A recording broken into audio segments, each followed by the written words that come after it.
Over 40 years ago, on the Outer Hebrides of Scotland, where the winds blew cold and the seas were restless, a family of bakers provided some warmth and comfort in combat of the elements.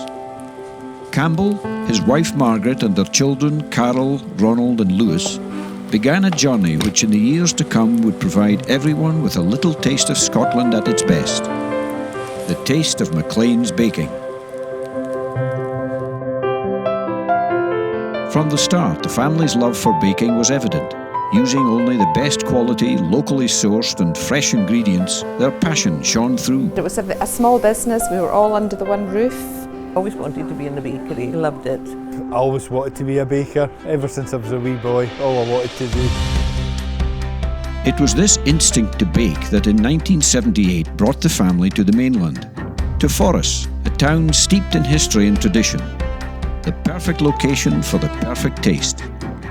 And the taste did not waver. The phrase quality over age is one that Maclean's embraced, and in the 80s the bakery won Independent Baker of the Year. The taste of Moray was becoming renowned. Indeed, business was so good a second shop was opened.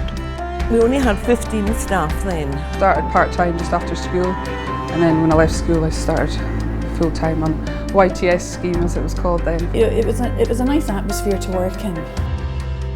When I was working there on a Saturday, it would be queued out the door, and that was absolutely normal.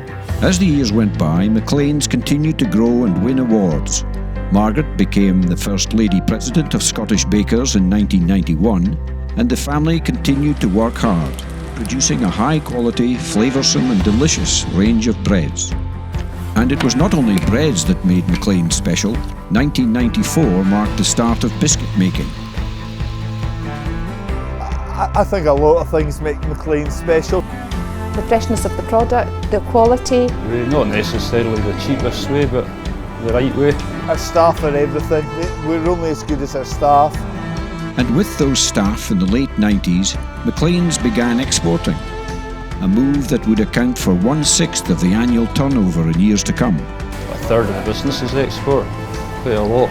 Countries we export to just now are Australia, France, Canada, New Zealand, China, Denmark, America. The turn of the century saw Maclean's expand further, and like his mother before him, Lewis became president of Scottish Bakers. Lewis really took over then because my husband had died.